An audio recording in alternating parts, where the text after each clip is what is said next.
നമസ്കാരം. Good morning കേരളത്തിലേക്ക് എല്ലാ പ്രിയ പ്രേക്ഷകർക്കും സ്വാഗതം. 2-3 ദിവസത്തെ അവധിയുടെ ആലസ്യമൊക്കെ കഴിഞ്ഞ് മുതിർന്നവരാണെങ്കിൽ ഓഫീസിലേക്കും കുട്ടികളാണെങ്കിൽ സ്കൂളിലേക്കും ഒക്കെ പോകാനുള്ള തയ്യാറെടുപ്പിലാണെന്നറിയാം. എന്തായാലും അതിനു മുൻപ് നമുക്ക് ഇന്നത്തെ വാർത്തകളൊക്കെ ഒന്ന് നോക്കാം. ബീഹാർ തെരഞ്ഞെടുപ്പ് നിരീക്ഷകരുടെ യോഗവും ലഡാക്ക് സംഘർഷത്തിലെ ചർച്ചയും കരൂർ ദുരന്തത്തിന്റെ വിവാദ തുടർച്ചയും ഒക്കെയായി വാർത്തകളാൽ സമ്പന്നമായൊരു ദിവസം തന്നെയാണിന്ന്. നമുക്ക് വിശദമായി വാർത്തകൾ ഓരോന്നായി നോക്കാം. ആദ്യം പ്രധാന വാർത്തകളിലേക്ക്. ശബരിമല സ്വർണ്ണപ്പാളി വിവാദത്തിൽ സ്പോൺസർ ഉണ്ണികൃഷ്ണൻ പോറ്റിയെ ദേവസ്വം വിജിലൻസ് നാളെ ചോദ്യം ചെയ്യും. സ്വർണം പൂശലിലെ വിവാദത്തിലും പീഠം കാണാതായതിലും വിശദീകരണം തേടും.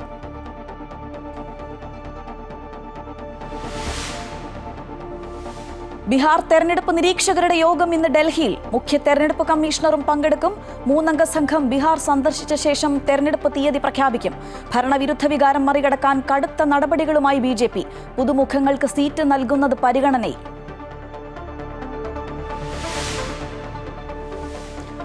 ലഡാക്ക് സംഘർഷത്തിൽ വിട്ടുവീഴ്ചയ്ക്ക് തയ്യാറാകാതെ ലേ അപെക്സ് ബോഡിയും കാർഗിൽ ഡെമോക്രാറ്റിക് അലയൻസും. സോനം വാങ്ചുക്കിനെ മോചിപ്പിച്ചാൽ മാത്രം ചർച്ച. പ്രദേശത്ത് കൂടുതൽ ഇളവുകൾ ഇന്ന് പ്രാബല്യത്തിൽ വന്നേക്കും. പാക് അധിനിവേശ കശ്മീരിൽ സർക്കാർ വിരുദ്ധ കലാപം രൂക്ഷം. തെരുവുകൾ കീഴടക്കി പ്രതിഷേധക്കാർ.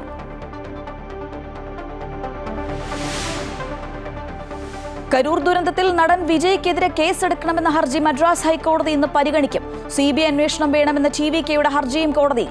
MA ബേബിയുടെ നേതൃത്വത്തിലുള്ള CPM സംഘം ഇന്ന് കരൂരിൽ.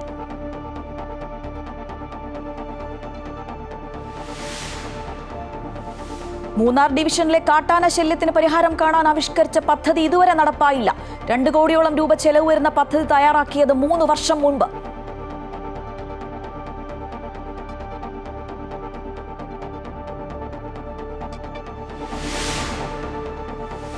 അഹമ്മദാബാദ് ടെസ്റ്റിൽ വെസ്റ്റ് ഇൻഡീസിനെതിരെ കൂറ്റൻ സ്കോർ ലക്ഷ്യമിട്ട് ഇന്ത്യ 2-ന് 121 റൺസ് എന്ന നിലയിൽ. ശുഭ്മൻ ഗില്ലും അർദ്ധ സെഞ്ചുറിയോടെ KL രാഹുലും ക്രീസിൽ.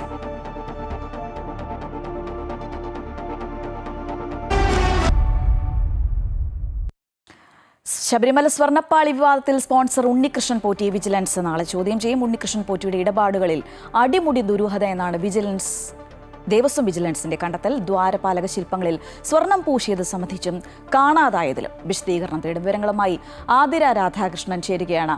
ആതിര, ഈ പറഞ്ഞതുപോലെ സ്വർണ്ണപ്പാളി കേസ് അതൊരു വലിയ വിവാദമായി എങ്ങനെ മുന്നോട്ട് പോവുകയാണ്.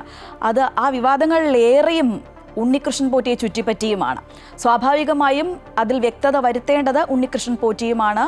ഈ ചോദ്യം ചെയ്യലിലൂടെ കൂടുതൽ കാര്യങ്ങളിൽ ഒരു വ്യക്തത വരും, അല്ലേ? ശ്രീജായി, ശബരിമലയിലെ സ്വർണ്ണപ്പാളി വിവാദത്തിൽ സ്പോൺസറായ ഉണ്ണികൃഷ്ണൻ പോറ്റിയെ നാളെ ദേവസ്വം വിജിലൻസ് ചോദ്യം ചെയ്യാൻ ഒരുങ്ങുകയാണ്. ഈ ഉണ്ണികൃഷ്ണൻ പോറ്റിയുടെ ഈ ഒരു നടപടികളിൽ അടിമുടി ദുരൂഹതയാണ് ഉണ്ടെന്നാണ് ദേവസ്വം വിജിലൻസിന്റെ വിലയിരുത്തൽ. പ്രധാനമായും ഈ ദ്വാരക ശില്പത്തിൽ സ്വർണം പൂശിയതും അതുപോലെ തന്നെ പീഠം കാണാതായത് സംബന്ധിച്ചുമുള്ള കാര്യങ്ങളിലൊക്കെ തന്നെ ഈ പോറ്റിയിൽ നിന്നും ഒരു വിശദീകരണം അല്ലെങ്കിൽ ഒരു ഉത്തരം തേടാനാണ് വിജിലൻസ് നിലവിൽ ഒരുങ്ങുന്നത്. ഈ 2019 ജൂലൈ 20-നാണ് സ്വർണ്ണപ്പാളികൾ ഇളക്കിയത്. പക്ഷേ അത് കഴിഞ്ഞ് 40 ദിവസം, ഏകദേശം 1 മാസത്തിൽ കൂടുതൽ കഴിഞ്ഞാണ് ഇത് ഈ കമ്പനിയിലേക്ക് എത്തുന്നത്. അതുകൊണ്ട് തന്നെ ഇത്രയും നാൾ ഇത് എവിടെയായിരുന്നു, ഇത്രയും നാൾ എന്തുകൊണ്ട് ഇത് കൈവശം വെച്ചു എന്ന കാര്യങ്ങളിലൊക്കെ തന്നെ ഒരു വ്യക്തത വരേണ്ടതുണ്ട്. അതിനൊക്കെ തന്നെ ഒരു ഉത്തരം തേടേണ്ടതുണ്ട്. അതുകൊണ്ട് തന്നെയാണ് നാളെ വിജിലൻസ് ഇത്തരത്തിൽ ഈ ഉണ്ണികൃഷ്ണൻ പോറ്റിയെ ഒരു ചോദ്യം ചെയ്യലിനായി വിളിച്ചിരിക്കുന്നത്. തിരികെ ക്ഷേത്രത്തിൽ ഈ 40 ദിവസത്തോളം ഈ ഉണ്ണികൃഷ്ണൻ പോറ്റി ഈ സ്വർണ്ണപ്പാളി എവിടെയായിരുന്നു എന്നത് സംബന്ധിച്ച് ഉണ്ണികൃഷ്ണൻ പോറ്റിയിൽ നിന്നും വിശദീകരണം തേടുന്നതിനൊപ്പം ഇത് തിരികെ എത്തിച്ചപ്പോൾ 4 കിലോയോളം ഇതിൽ ഭാരക്കുറവുണ്ടായിരുന്നു. ഇത് മഹസറിൽ രേഖപ്പെടുത്തിയിട്ടുമില്ല. അതുകൊണ്ട് തന്നെ ഇത് സംബന്ധിച്ച് ഈ ദേവസ്വം ഉദ്യോഗസ്ഥരിൽ നിന്നും വിജിലൻസ് ഒരു വിശദീകരണം തേടാനായി അവരെയും ഈ ചോദ്യം ചെയ്യലിനൊക്കെ തന്നെ ദേവസ്വം വിജിലൻസ് ഒരുങ്ങുന്നുണ്ട്. നേരത്തെ തന്നെ ഇത്തരത്തിൽ ഈ ദേവസ്വം ബോർഡ് ഉൾപ്പെടെ ഉണ്ണികൃഷ്ണൻ പോറ്റിയിൽ നിന്നും ഉണ്ടായത് അടിമുടി ഗുരുതരമായ ഒരു വീഴ്ചയാണ് എന്നത് പുറത്തു പറഞ്ഞുകൊണ്ട് ദേവസ്വം പ്രസിഡന്റ് ഉൾപ്പെടെ രംഗത്തെത്തിയിരുന്നു. ആ ഒരു സമയത്താണ് ഇത്തരത്തിൽ ഈ 40 ദിവസത്തോളം ഈ സ്വർണ്ണപ്പാളി എവിടെയായിരുന്നു എന്നത് സംബന്ധിച്ച് യാതൊരു തരത്തിലുള്ള വിവരങ്ങളുമില്ല. ഈ ഉണ്ണികൃഷ്ണൻ പോറ്റി ഈ ചോദ്യം ചെയ്യലിനുമായി ബന്ധപ്പെട്ട് കിളിമാനൂർ സ്വദേശിയാണ്. അതുകൊണ്ട് തന്നെ തിരുവനന്തപുരത്തേക്ക് എത്തിയിട്ടുണ്ട്. ബംഗളൂരിൽ നിന്നും തിരുവനന്തപുരത്തെ വീട്ടിൽ അദ്ദേഹം ഇപ്പോൾ എത്തിയിട്ടുണ്ട്. നാളെ അദ്ദേഹം ചോദ്യം ചെയ്യലിന് ഹാജരാകുമെന്നാണ് അറിയാൻ സാധിക്കുന്നത്. ഏതായാലും ഈ കുഴഞ്ഞു മറിഞ്ഞു കിടക്കുന്ന ഈ സ്വർണ്ണപ്പാളി വിവാദത്തിന് ഒരു കൃത്യമായ ഉത്തരം ഏതായാലും നാളത്തെ ചോദ്യം ചെയ്യലിൽ ഉണ്ടാകുമെന്നാണ് പ്രതീക്ഷ. പ്രതീക്ഷിക്കുന്നത്. നാളെ തന്നെ ഏതായാലും വിജിലൻസ് ഈ ഉണ്ണികൃഷ്ണൻ പോറ്റിയെ ചോദ്യം ചെയ്യും. ഈ എല്ലാ കാര്യങ്ങൾക്കും ഈ സ്വർണ്ണപ്പാളി 40 ദിവസത്തോളം എവിടെയായിരുന്നു, ഇത് സംബന്ധിച്ച് ഈ സ്വർണ്ണപ്പാളിയുമായി ബന്ധപ്പെട്ട് ഈ ഉണ്ണികൃഷ്ണൻ പോറ്റി ധാരാളമായി പണപ്പിരിവ് നടത്തിയിട്ടുണ്ട് എന്ന കണ്ടെത്തലും വിജിലൻസ് നടത്തിയിട്ടുണ്ട്. അതുകൊണ്ട് തന്നെ ഒരുപക്ഷെ ഈ 40 ദിവസത്തോളം ഈ സ്വർണ്ണപ്പാളി ബംഗളൂരുവിലേക്ക് കൊണ്ടുപോയത് ഇത്തരത്തിൽ പണപ്പിരിവ് നടത്താൻ വേണ്ടിയിട്ടായിരിക്കാം എന്നൊരു വിലയിരുത്തലിലാണ് നിലവിൽ ഈ വിജിലൻസ് ഉള്ളത്. അതുകൊണ്ട് തന്നെ ഇത് സംബന്ധിച്ച് ഇതുമായി ബന്ധപ്പെട്ട് എല്ലാ തരത്തിലുമുള്ള ഉത്തരങ്ങൾ നാളെ ഈ ചോദ്യം ചെയ്യലിലൂടെ കണ്ടെത്താൻ സാധിക്കുമെന്നാണ് കരുതപ്പെടുന്നത്. തീർച്ചയായും അതിന് എന്തായാലും ചോദ്യങ്ങൾക്ക് ഉത്തരം കിട്ടുമോ നമുക്ക് കാത്തിരുന്ന് കാണാം. നമ്മൾ ശബരിമലയിൽ നിന്ന് നേരെ പോകുന്ന ബീഹാറിലേക്കാണ്. ബീഹാർ തെരഞ്ഞെടുപ്പ് നിരീക്ഷകരുടെ യോഗം ഇന്ന് ഡൽഹിയിൽ ചേരുന്നുണ്ട്. 3-അംഗ സംഘം ബീഹാർ സന്ദർശിച്ച ശേഷം തെരഞ്ഞെടുപ്പ് തീയതി പ്രഖ്യാപിക്കും. ഭരണം നിലനിർത്താൻ കടുത്ത നടപടികളുമായിട്ടാണ് BJP മുന്നോട്ട് പോകുന്നത്. ഭരണവിരുദ്ധ വികാരം തിരിച്ചടിയാകാതിരിക്കാൻ പുതുമുഖങ്ങൾക്ക് സീറ്റ് നൽകുന്നത് പരിഗണിക്കുന്നു. ഗുജറാത്തിലും ഛത്തീസ്ഗഡിലും വിജയിച്ച തന്ത്രം ബീഹാറിൽ പ്രാവർത്തികമാക്കാനാണ് BJPയുടെ നീക്കം. കേന്ദ്രമന്ത്രി ധർമ്മേന്ദ്ര പ്രധാന്റെ നേതൃത്വത്തിൽ സീറ്റ് വിഭജന ചർച്ചകൾ വേഗത്തിൽ പൂർത്തീകരിക്കാൻ ശ്രമിക്കുകയാണ് BJP. കൂടുതൽ വിവരങ്ങളുമായി KK പ്രശാന്ത് ചേരുകയാണ്. Prashant, good morning. ഈ ബീഹാറിൽ രാഷ്ട്രീയം അങ്ങനെ ചൂടുപിടിക്കുകയാണ്. തെരഞ്ഞെടുപ്പ് തീയതി ഉടനെ തന്നെ പ്രഖ്യാപിക്കും. എന്തായാലും ഈ ജാതി രാഷ്ട്രീയവും വികസന രാഷ്ട്രീയവും ഒക്കെ വലിയ തോതിൽ ചർച്ചയാകുന്നുണ്ട്. പക്ഷേ അപ്പോഴും മുന്നണികൾക്കുള്ളിൽ ഈ ഒരു സീറ്റ് വിഭജനം അത് തന്നെയല്ലേ ഒരു കീറാമുട്ടിയായി ഇപ്പോൾ ഇങ്ങനെ നിൽക്കുന്നത്?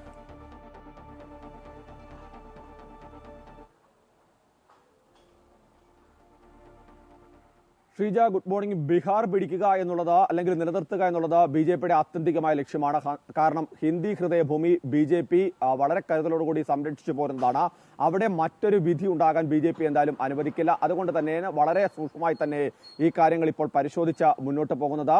കഴിഞ്ഞ തവണ ഇതിനു മുമ്പ് ഗുജറാത്തിലും അതുപോലെ തന്നെ ഛത്തീസ്ഗഡിലും ഒക്കെ തന്നെ പരീക്ഷിച്ച് വിജയിച്ച ചില തന്ത്രങ്ങളുണ്ട് BJPയുടെ ഭാഗത്തുനിന്ന്. പ്രത്യേകിച്ച് ഗുജറാത്തിൽ അന്ന് ആ സമയത്തുണ്ടായിരുന്ന പ്രധാനപ്പെട്ട ആളുകളെ പൂർണ്ണമായും ഒഴിവാക്കി, അതായത് ക്യാബിനറ്റ് മന്ത്രിമാരെ തന്നെ പൂർണ്ണമായും ഒഴിവാക്കിക്കൊണ്ടാണ് തെരഞ്ഞെടുപ്പിനെ നേരിട്ടത്. ഇപ്പോൾ സമാനമായ രീതിയിൽ തന്നെ ബീഹാറിൽ അത്തരമൊരു നീക്കം BJP ആരംഭിക്കുന്നതാണ് നമുക്ക് മനസ്സിലാക്കാൻ കഴിയുന്നത്. കാരണം ഭരണവിരുദ്ധ വികാരം ഉണ്ടാകാനുള്ള ഒരു സാധ്യത നിലനിൽക്കുന്നുണ്ട്. പ്രത്യേകിച്ച് മാത്രമല്ല, രാഹുൽ ഗാന്ധിയുടെ നേതൃത്വത്തിൽ കോൺഗ്രസും ഒപ്പം തന്നെ RJDയും ഒക്കെ തന്നെ അതിശക്തമായ പ്രചരണമുണ്ട്. ഒപ്പം തന്നെ പ്രശാന്ത് കിഷോറിന്റെ പാർട്ടി നിലവിൽ ബീഹാറിൽ സജീവമായി നിലനിൽക്കുന്നുണ്ട്. ഇങ്ങനെ 2-3 ഘടകങ്ങളുണ്ട്. അതുകൊണ്ട് തന്നെ ഇക്കാര്യത്തിൽ ഒരു വിട്ടുവീഴ്ചയും വേണ്ട എന്നുള്ളതാണ് BJP ദേശീയ നേതൃത്വം വ്യക്തമാക്കിയതിന്റെ അടിസ്ഥാനത്തിൽ നമുക്ക് മനസ്സിലാക്കാൻ കഴിയുന്നത് 45 MLA-മാരെയെങ്കിലും നിലവിലുള്ള പട്ടികയിൽ നിന്ന് ഒഴിവാക്കുമെന്നാണ് BJP നേതൃത്വം ഇപ്പോൾ ആലോചിക്കുന്നത്. അതിൽ ചില മറ്റു മാനദണ്ഡങ്ങളുണ്ട്. പ്രത്യേകിച്ച് 75 വയസ്സ് പ്രായപരിധി പ്രധാനപ്പെട്ട കാര്യമാണ്. CN ഗുപ്ത അടക്കമുള്ള ചില MLA-മാർക്ക് പ്രായപരിധി 75 വയസ്സാണ്. അങ്ങനെയുള്ള ചില നീക്കങ്ങളുണ്ടാകും. അതോടൊപ്പം തന്നെ ഓരോ മണ്ഡലത്തിലെയും സാഹചര്യങ്ങൾ BJP കൃത്യമായി വിലയിരുത്തിയിട്ടുണ്ട്. എന്താണ് അവിടെ MLA-മാരുടെ പോരായ്മകൾ, പൂർണ്ണമായും ആ നിലവിലുണ്ടായിരുന്ന MLA-മാർക്ക് വിജയിക്കാൻ കഴിയുന്ന സാഹചര്യമാണ് ഉള്ളത് എന്നുള്ളതാണ്. മാത്രമല്ല BJP മറ്റു ചില ലക്ഷ്യങ്ങൾ കൂടി മുന്നോട്ട് വെക്കുന്നുണ്ട്. കഴിഞ്ഞ തവണ ഏറ്റവും വലിയ ഒറ്റക്കക്ഷിയായി നിലനിൽക്കുമ്പോഴും പക്ഷേ പ്രധാനപ്പെട്ട അധികാരത്തിലേക്ക്, അതായത് മുഖ്യമന്ത്രി പദത്തിലേക്ക് എത്താൻ കഴിഞ്ഞില്ല എന്നുള്ളതാണ്. നിതീഷ് കുമാറിന് പിന്നിലായി അണിനിരക്കേണ്ട സാഹചര്യമുണ്ടാകുന്നു. ഭരണം കോൺഗ്രസിലേക്കോ RJDയിലേക്കോ പോകാതിരിക്കാനാണ് അത്തരം നീക്കങ്ങൾ നടത്തിയത്. ഇത്തവണ അതിന് അപ്പുറത്തേക്ക് സ്വന്തമായി സർക്കാർ ഉണ്ടാക്കാൻ കഴിയുന്ന തരത്തിലേക്ക്, അംഗസംഖ്യ വർദ്ധിപ്പിക്കുന്ന തരത്തിലേക്ക് കാര്യങ്ങൾ പോകാൻ കഴിയും. അല്ലെങ്കിൽ സ്വാഭാവികമായും വലിയ തരത്തിലുള്ള വിജയത്തിലേക്ക് എത്തിക്കഴിഞ്ഞാൽ മുഖ്യമന്ത്രി BJPയുടേതായി മാറും എന്നുള്ളതാണ് പ്രധാനപ്പെട്ട കാര്യം. മാത്രമല്ല, ഉപമുഖ്യമന്ത്രി അടക്കമുള്ള ചില BJP നേതാക്കൾക്കെതിരെ ആരോപണങ്ങൾ നിലനിൽക്കുന്നുണ്ട് ചില കേസുകളുമായി ബന്ധപ്പെട്ട്. ഇതടക്കമുള്ള കാര്യങ്ങൾ പരിശോധിച്ചായിരിക്കും അടുത്ത ഘട്ട തീരുമാനം എന്നുള്ളതാണ് നമുക്ക് മനസ്സിലാക്കാൻ കഴിയുന്നത്. സീറ്റ് വിഭജന ചർച്ചകൾ പ്രധാനപ്പെട്ട കാര്യം തന്നെയാണ്. 110-ലധികം സീറ്റുകൾ BJP ചോദിക്കുമെന്നാണ് നമുക്ക് മനസ്സിലാക്കാൻ കഴിയുന്നത്. ഇപ്പോൾ 80-ലധികം അംഗങ്ങളുടെ അംഗസംഖ്യയാണ് BJPക്കായിട്ട് ഉള്ളത്. ഏറ്റവും വലിയ ഒറ്റക്കക്ഷി BJPയാണ്. പക്ഷെ ഭരിക്കുന്നത് ഏറ്റവും കുറച്ച് അംഗങ്ങൾ ആ ഭരണ കക്ഷിയിൽ തന്നെയുള്ള JDU ആണ് എന്നുള്ളത് പ്രധാനപ്പെട്ട കാര്യം തന്നെയാണ്. അതിന് മാറ്റം കൊണ്ടുവരിക എന്നുള്ളതാണ് BJP ലക്ഷ്യമാക്കുന്നത്. മാത്രമല്ല, ഇതിൽ BJPയുടെ കാര്യം മാത്രമാണ്. കോൺഗ്രസിനെ സംബന്ധിച്ചും ഒപ്പം തന്നെ ഈ പ്രതിപക്ഷ സഖ്യത്തെ സംബന്ധിച്ചും ഈ സീറ്റ് വിഭജനവുമായി ബന്ധപ്പെട്ട തർക്കങ്ങൾ ഇതുവരെ അവസാനിച്ചിട്ടില്ല. എത്ര സീറ്റിൽ കോൺഗ്രസ് മത്സരിക്കും എന്ന കാര്യത്തിലടക്കം വ്യക്തത വരേണ്ടതുണ്ട്. 60 സീറ്റിലധികം നൽകാൻ കഴിയില്ല എന്ന നിലപാട് ഇപ്പോൾ തന്നെ RJD ആവർത്തിക്കുകയും ഒക്കെ ചെയ്യുന്നുണ്ട്. ശ്രീജ, ശരി പ്രശാന്ത്, എന്തായാലും പ്രശാന്ത് തുടരുക. ലഡാക്ക് സംഘർഷത്തിലേക്കൊക്കെ വരേണ്ടതുണ്ട്. അതിന് മുൻപ് ഒരു വാർത്ത കൂടിയുണ്ട്. കൊളംബിയയിൽ രാഹുൽ ഗാന്ധി നടത്തിയ പ്രതികരണത്തിനെതിരെ വിമർശനം ശക്തമാക്കുകയാണ് BJP. ഇന്ത്യയേക്കാൾ സ്നേഹം ചൈനയോടെന്നാണ് മുതിർന്ന BJP നേതാക്കൾ ഉൾപ്പെടെ വിമർശനം ഉന്നയിക്കുന്നത്. രാജ്യത്തെ അപമാനിക്കുന്ന നിലപാട് രാഹുൽ ഗാന്ധി അവസാനിപ്പിച്ചിട്ടില്ലെങ്കിൽ ജനങ്ങൾ വോട്ട് ചെയ്യില്ല എന്ന് കേന്ദ്രമന്ത്രി രവിശങ്കർ പ്രസാദ് പറഞ്ഞു. വിഷയം ബീഹാർ തെരഞ്ഞെടുപ്പിൽ ഉൾപ്പെടെ ആയുധമാക്കാനാണ് BJPയുടെ തീരുമാനം. അതേസമയം മഹാത്മാഗാന്ധിയുടെ പ്രത്യയശാസ്ത്രത്തിലൂന്നിയാണ് രാഹുൽ ഗാന്ധി മുന്നോട്ട് പോകുന്നത് എന്നാണ് കോൺഗ്രസിന്റെ പ്രതികരണം.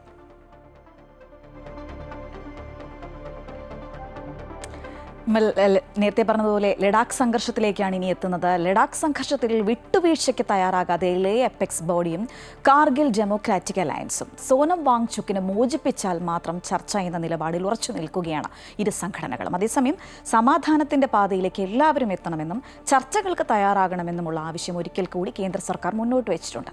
അതേസമയം ലഡാക്കിൽ കൂടുതൽ ഇളവുകൾ എന്ന പ്രാബല്യത്തിൽ വന്നേക്കും. KK പ്രശാന്ത് ഒരിക്കൽ കൂടി ചേരുകയാണ്. പ്രശാന്ത്, ഈ സമരക്കാരെ അനുനയിപ്പിക്കാനുള്ള ഒരു തീവ്ര ശ്രമത്തിൽ തന്നെയാണ് കേന്ദ്ര സർക്കാർ. നമുക്കറിയാം, മജിസ്റ്റീരിയൽ അന്വേഷണമൊക്കെ കഴിഞ്ഞ ദിവസം പ്രഖ്യാപിച്ചത് ഇതിൻ്റെ ഒരു പശ്ചാത്തലത്തിലാണ്.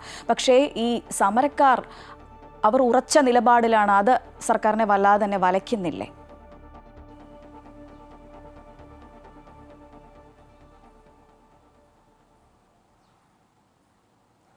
ശ്രീജ, ഈ പ്രതിഷേധം ഉയർത്തുന്നവരുടെ ആദ്യത്തെ ആവശ്യം എന്ന് പറയുന്നത് നിയന്ത്രണങ്ങൾ പിൻവലിക്കുക എന്നുള്ളതാണ്. അവിടെ സുഗമമായി ജനങ്ങൾക്ക് മുന്നോട്ട് കൊണ്ടുപോകാനുള്ള സാഹചര്യങ്ങൾ വരട്ടെ, അതിനുശേഷം ഈ ലഡാക്കിന്റെ കാര്യത്തിലുള്ള ചർച്ചകൾ മുന്നോട്ട് കൊണ്ടുപോകാം എന്നുള്ളതായിരുന്നു ലേ അപ്പെക്സ് ബോഡിയും ഒപ്പം തന്നെ കാർഗിൽ ഡെമോക്രാറ്റിക് അലയൻസും നിലപാട് വ്യക്തമാക്കിയിരുന്നത്. അതിന്റെ അടിസ്ഥാനത്തിൽ തന്നെയാണ് കേന്ദ്ര സർക്കാർ സ്ഥിതിഗതികൾ പരിശോധിച്ച് നിയന്ത്രണങ്ങൾ ഇളവ് വരുത്തിയത്. അതിനുശേഷം ഈ കഴിഞ്ഞ ദിവസം തന്നെ ലഫ്റ്റനന്റ് ഗവർണർ തലത്തിൽ വീണ്ടും ഉന്നതതല യോഗം ചേരുകയും സുരക്ഷാ സംവിധാനങ്ങൾ വിലയിരുത്തുകയും ഒക്കെ ചെയ്തു. ഘട്ടം ഘട്ടമായി സുരക്ഷാ ക്രമീകരണങ്ങൾക്ക് ഇളവ് വരുത്താമെന്ന നിലപാടിലേക്ക് എത്തുകയും ഒക്കെ ചെയ്തു. പക്ഷേ അപ്പോഴും ഇപ്പോൾ അവർ പുതിയൊരു ആവശ്യം മുന്നോട്ട് വെച്ചിരിക്കുന്നത് സോനം വാങ്ചുക്കിനെ മോചിപ്പിക്കണം, അതിനുശേഷം അടുത്ത നടപടിയിലേക്ക് കടക്കാം, ചർച്ചയിലേക്ക് പോകാം എന്നുള്ളതാണ്. തിങ്കളാഴ്ചയാണ് ഈ സംഘടനകൾ അതുമായി ബന്ധപ്പെട്ട സംവിധാനങ്ങളും ഒക്കെയായി കേന്ദ്ര സർക്കാർ ചർച്ച പറഞ്ഞിരിക്കുന്നത്. ഈ ചർച്ച പ്രധാനമായും ലഡാക്കിലെ സമാധാനം ഉറപ്പുവരുത്തുക എന്നുള്ളത് തന്നെയാണ്. ഈ പ്രതിഷേധങ്ങൾ അതിരുകടക്കുന്ന സാഹചര്യം ഇനി ആവർത്തിക്കാതിരിക്കുക എന്നുള്ളതാണ് കേന്ദ്ര സർക്കാർ ഉദ്ദേശിക്കുന്നത്. അതിന്റെ കൂടി അടിസ്ഥാനത്തിലാണ് ഇത്തരമൊരു നീക്കം ഉണ്ടാകുന്നത്. പക്ഷേ അപ്പോഴും ഈ ലേ അപ്പെക്സ് ബോഡിയും അതുപോലെ തന്നെ കാർഗിൽ ഡെമോക്രാറ്റിക് അലയൻസും ഇത്തരമൊരു നിലപാടിൽ നിന്ന് പിന്നോട്ട് പോകുന്നില്ല എന്നുള്ളതാണ് പ്രധാനപ്പെട്ട കാര്യം. അവർ നിലവിൽ ഉന്നയിക്കപ്പെട്ടിരിക്കുന്ന ആവശ്യങ്ങളുണ്ട്. പ്രത്യേകിച്ച് പ്രത്യേക സംസ്ഥാന പദവി, അതോടൊപ്പം തന്നെ 30% സംവരണം ലഡാക്കിലുള്ള ആളുകൾക്ക്, ഇങ്ങനെ നിരവധിയായ ആവശ്യങ്ങളുണ്ട്. പക്ഷേ അത് വളരെ പെട്ടെന്ന് ചെയ്യാൻ കഴിയുന്ന ഒരു കാര്യമല്ല എന്നുള്ളത് കേന്ദ്ര സർക്കാർ വ്യക്തമാക്കിയിട്ടുണ്ട്. ഭരണഘടനയിലടക്കം ചില മാറ്റങ്ങൾ, അതുമായി ബന്ധപ്പെട്ട കാര്യങ്ങളൊക്കെ തന്നെ, നിയമവശങ്ങളൊക്കെ തന്നെ പരിശോധിക്കേണ്ടി വരും. അതുകൊണ്ട് ഇപ്പോൾ താൽക്കാലികമായി ഈ പ്രതിഷേധത്തിൽ നിന്ന് പിന്നോട്ട് വരുന്നതിന് ആവശ്യമായ നടപടികൾ മുന്നോട്ട് വയ്ക്കുക, ഒപ്പം തന്നെ ചർച്ചയിൽ പങ്കെടുക്കുക. ചർച്ചയിൽ ഉരുത്തിരിഞ്ഞ കാര്യങ്ങൾ നടപ്പിലാക്കാൻ എത്ര സമയമെടുക്കുമെന്നുള്ളത് ആലോചിക്കാം എന്നുള്ളതാണ് കേന്ദ്ര ആഭ്യന്തര മന്ത്രാലയം വ്യക്തമാക്കുന്നത്. പ്രാഥമിക ചർച്ചകൾ ഈ 2 ദിവസങ്ങളായി തീരുമാനിച്ചിരുന്നതാണ്. പക്ഷേ ആ ചർച്ചകളിലേക്ക് പോകാൻ ഈ 2 സംവിധാനങ്ങളും തയ്യാറായില്ല എന്നുള്ളതാണ് പ്രധാനപ്പെട്ട കാര്യം. അതോടൊപ്പം തന്നെയാണ് അതിനിടയിലാണ് ഇവരെ അനുനയിപ്പിക്കുന്നതിന്റെ ഭാഗമായാണ് മജിസ്റ്റീരിയൽ അന്വേഷണം പ്രഖ്യാപിച്ചത്. അതിന്റെ ഭാഗമായി മുകുൾ ബെനിവാലാണ്, സബ് ഡിവിഷണൽ മജിസ്ട്രേറ്റ് മുകുൾ ബെനിവാലാണ് ഈ അന്വേഷണത്തിന്റെ ചുമതല നൽകിയിട്ടുള്ളത്. അദ്ദേഹം നാളെ മുതൽ ഇതിന്റെ നടപടികളിലേക്ക് കടക്കും. നാളെ രാവിലെ 10 മുതൽ 5 വരെയാണ് തെളിവുകൾ നൽകാനുള്ള സമയം കൊടുത്തിട്ടുള്ളത്. ഇങ്ങനെ 4 ആഴ്ചയ്ക്കുള്ളിൽ അന്വേഷണം പൂർത്തിയാക്കി റിപ്പോർട്ട് നൽകും. ഇതിനിടയിൽ തന്നെ 18-ാം തീയതി വരെയാണ് സമയമെങ്കിലും 4 ആഴ്ച സമയപരിധി എന്നുള്ളത് വ്യക്തമാക്കിയിട്ടുണ്ട്. ഈ ദിവസങ്ങളിൽ എന്തൊക്കെ കാര്യങ്ങൾ അവിടെ സംഭവിച്ചു എന്നത് സംബന്ധിച്ചുള്ള കാര്യങ്ങൾ ലഭ്യമാകും. അതിനുശേഷമായിരിക്കും തുടർ നടപടികൾ എന്നുള്ളതാണ് വ്യക്തമാക്കുന്നത്. ഏതായാലും ഹൈക്കോടതി, സുപ്രീം കോടതി ജഡ്ജിമാരുടെയൊക്കെ നേതൃത്വത്തിൽ ജുഡീഷ്യൽ അന്വേഷണമാണ് പ്രധാനമായും ഈ പ്രതിഷേധം നടത്തുന്നവർ മുന്നോട്ട് വെച്ചത്. പക്ഷേ ഇപ്പോൾ തൽക്കാലം പ്രാഥമിക നിലയിൽ മജിസ്റ്റീരിയൽ അന്വേഷണം നടക്കട്ടെ എന്നുള്ളതാണ് ഭരണകൂടത്തിന്റെയും ഒപ്പം തന്നെ കേന്ദ്ര സർക്കാരിന്റെ നിലപാട്. ശ്രീജ, തീർച്ചയായും എന്തായാലും ലഡാക്ക് സംഘർഷത്തിൽ വിട്ടുവീഴ്ചയ്ക്ക് സമരക്കാർ തയ്യാറാകുന്നില്ല. പക്ഷേ എങ്ങനെയെങ്കിലും അനുനയിപ്പിക്കാനുള്ളൊരു ശ്രമത്തിൽ തന്നെയാണ് കേന്ദ്ര സർക്കാരും. അവിടെ നിന്നുള്ള വിവരങ്ങൾ പങ്കുവയ്ക്കാറും KK പ്രശാന്ത്. ഈ പാക് അധിനിവേശ കശ്മീരിൽ സർക്കാർ വിരുദ്ധ കലാപം കൂടുതൽ ശക്തമാവുകയാണ്. പ്രധാന സ്ഥലങ്ങളിലെല്ലാം പ്രതിഷേധക്കാർ തെരുവിലിറങ്ങുകയാണ്. വിവിധയിടങ്ങളിൽ നിന്ന് മുസഫറാബാദിലേക്ക് ലോങ് മാർച്ച് നടത്തിയ പ്രതിഷേധക്കാർക്ക് നേരെ പോലീസ് വെടിവെച്ചു. ഇതുവരെ നടന്ന പോലീസ് അതിക്രമങ്ങളിൽ 12 പേരാണ് കൊല്ലപ്പെട്ടത്. അവകാശങ്ങൾ നിഷേധിക്കുന്നതിൽ പ്രതിഷേധിച്ച് ജമ്മു കശ്മീർ ജോയിന്റ് അവാമി ആക്ഷൻ കമ്മിറ്റിയുടെ നേതൃത്വത്തിലാണ് വലിയ പ്രതിഷേധം തുടങ്ങിയത്. 38 പ്രധാന ആവശ്യങ്ങൾ നിറവേറ്റുന്നതിൽ സർക്കാർ പരാജയപ്പെട്ടു എന്നാരോപിച്ചാണ് പ്രതിഷേധം നടത്തുന്നത്. പഞ്ചാബിൽ നിന്നും ഇസ്ലാമാബാദിൽ നിന്നും ആയിരക്കണക്കിന് അധിക സൈനികരെയും സുരക്ഷയ്ക്കായി എത്തിച്ചിട്ടുണ്ട്.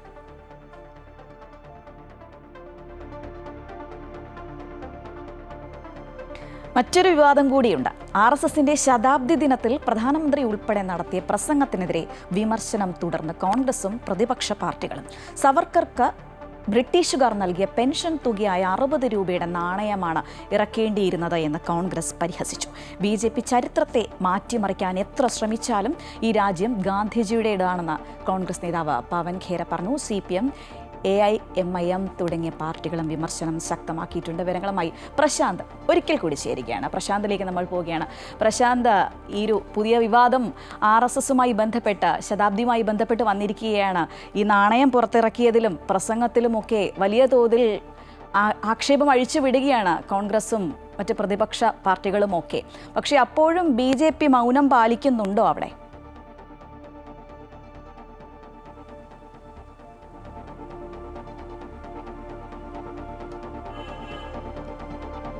ശ്രീജ, RSSന്റെ ശതാബ്ദി വാർഷികാഘോഷങ്ങളുടെ ഭാഗമായി നടന്ന ചടങ്ങിലാണ് പ്രധാനമന്ത്രി RSSുമായി ബന്ധപ്പെട്ട പരാമർശങ്ങൾ നടത്തിയത്. RSS ഈ കഴിഞ്ഞ 100 വർഷക്കാലം രാജ്യത്തിന്റെ വികസനത്തിന് വേണ്ടിയും കാഴ്ചപ്പാടുകൾക്ക് വേണ്ടിയും ഭാരതമെന്ന രാജ്യത്തെ ലോകത്തിന് മുന്നിലേക്ക് ഉയർത്തിക്കാണിക്കാനുള്ള നിലപാടുകളുടെ ഭാഗമായി നിരവധി കാര്യങ്ങൾ ചെയ്തിട്ടുണ്ട് എന്നുള്ളതാണ് പ്രധാനമന്ത്രി പറഞ്ഞത്. മാത്രമല്ല, സ്വാതന്ത്ര്യ സമരത്തിലടക്കം നിരവധി ആളുകൾക്ക് ജീവൻ നഷ്ടമായി എന്നൊക്കെ തന്നെ പ്രധാനമന്ത്രി പറയുന്ന സാഹചര്യം ഉണ്ടാകുന്നു.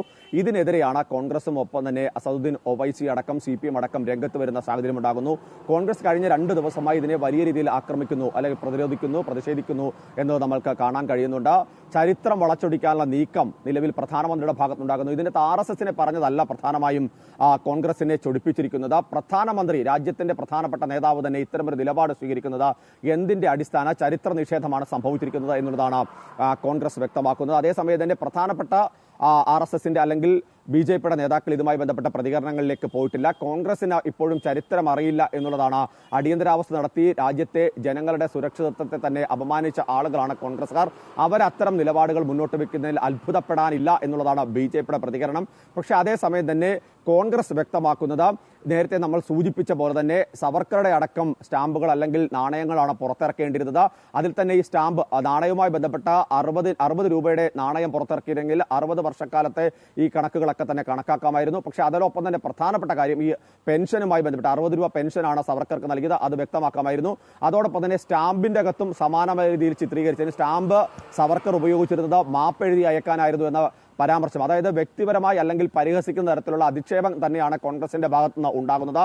അതുകൊണ്ട് തന്നെ സ്വാഭാവികമായി ഇന്ന് കൂടുതൽ പ്രതികരണങ്ങൾ ഉണ്ടാകാനുള്ള ഒരു സാധ്യതയുണ്ട്. നേരത്തെ തന്നെ പവൻ ഖേര അടക്കമുള്ള ആളുകൾ ഇത്തരം ചില പരിഹാസ്യമായ സമീപനങ്ങൾ ഇതുമായി ബന്ധപ്പെട്ടൊക്കെ തന്നെ നടത്തിയിരുന്നു. അതിനെതിരെ രൂക്ഷമായ ഭാഷയിൽ കേന്ദ്ര നേതാക്കൾ, കേന്ദ്ര മന്ത്രിമാരടക്കം തന്നെ പ്രതികരിക്കുന്ന സാഹചര്യം ഉണ്ടാകുന്നു.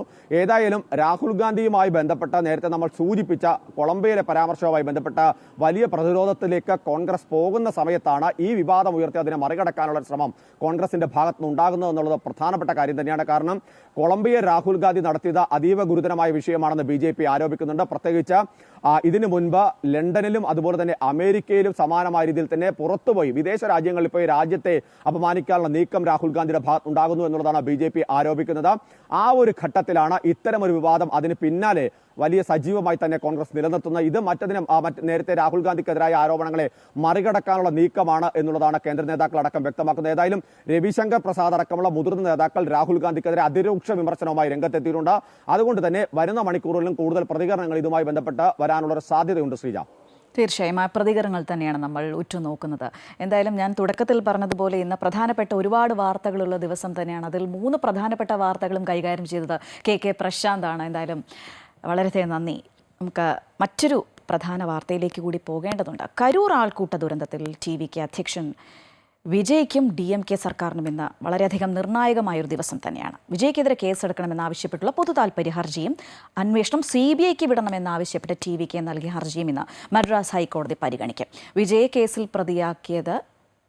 പ്രതിയാക്കാത്തത് ജീവൻ നഷ്ടമായ 41 പേരോടുള്ള അനീതിയാകുമെന്ന് ചൂണ്ടിക്കാട്ടിയാണ് ചെന്നൈ സ്വദേശിയായ PH ദിനേശ് മദ്രാസ് ഹൈക്കോടതിയിൽ ഹർജി നൽകിയത്.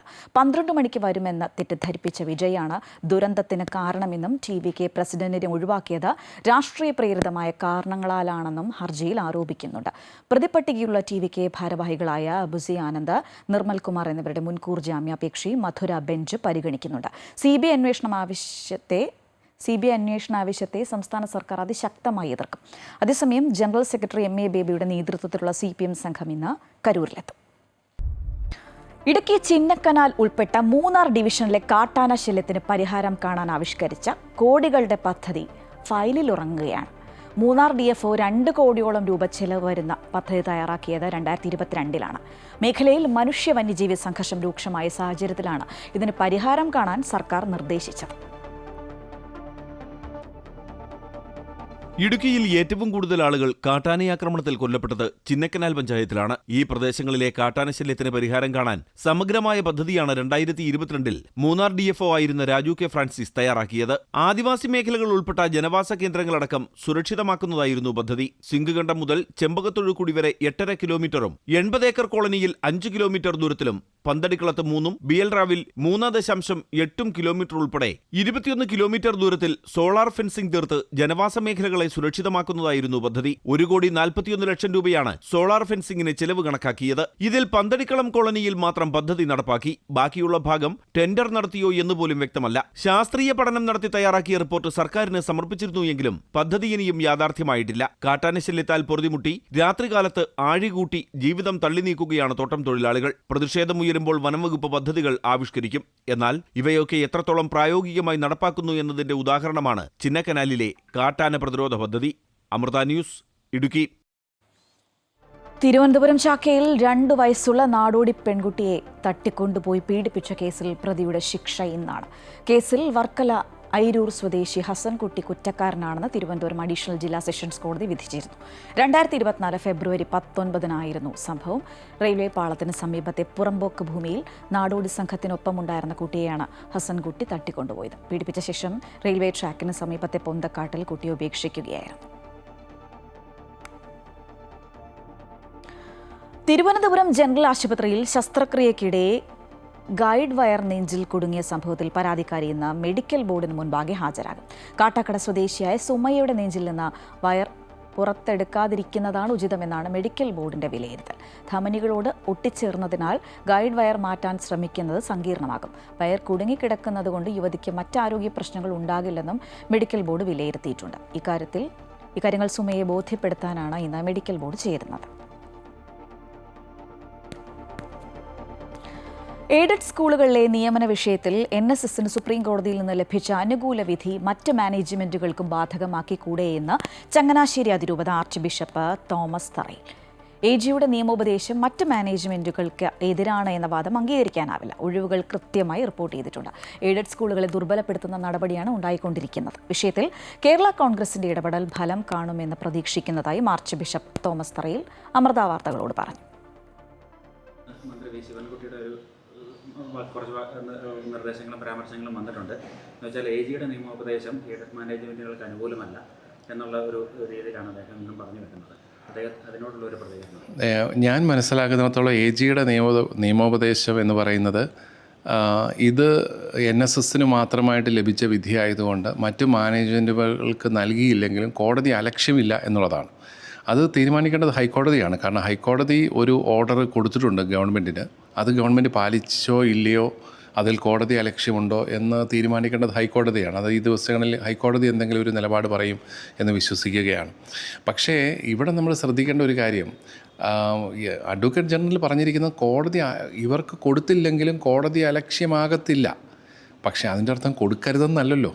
കാരണം ഒരു മാനേജ്മെൻറ്റിനായിട്ട് സുപ്രീം കോടതി നൽകിയ വിധി അനുസരിച്ച് അവർക്ക് കൊടുക്കാം, ആ അധ്യാപകരെ നിയമിക്കാം.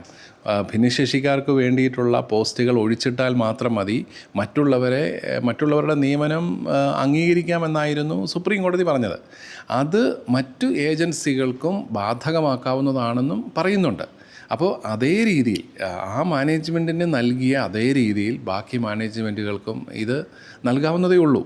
അപ്പോൾ AG പറഞ്ഞു മറ്റു മാനേജ്മെൻറ്റുകൾക്ക് കൊടുത്തില്ലെങ്കിലും കോടതി അലക്ഷ്യമാകത്തില്ല. കോടതി അലക്ഷ്യമാണോ അല്ലയോ ഇതൊന്നും നമ്മുടെ പ്രശ്നമല്ല. നമ്മുടെ പ്രശ്നം 17,000 അധ്യാപകരുടെ ജീവിത പ്രശ്നമാണ്, അവരുടെ കുടുംബങ്ങളുടെ ജീവിത പ്രശ്നമാണ്. ക്യാൻസർ ഗുരുതരമായതിനാൽ പാലിയേറ്റീവ് ചികിത്സ മാത്രമേ ശേഷിക്കുന്നുള്ളൂ എന്ന് ഡോക്ടർമാർ വിധിയെഴുതിയ കോഴിക്കോട് കൊടിയത്തൂരിലെ നീന മുനീർ എന്ന യുവ ഡോക്ടർ രോഗത്തെ അതിജീവിച്ചതെങ്ങനെയെന്നറിയാം. നീന രോഗാവസ്ഥയിൽ എഴുതിയ അതിജീവനക്കുറിപ്പുകൾ ഇപ്പോൾ പുസ്തകമാക്കാൻ ഒരുങ്ങുകയാണ്. കോഴിക്കോട് നിന്നും തയ്യാറാക്കിയ റിപ്പോർട്ടിലേക്ക്.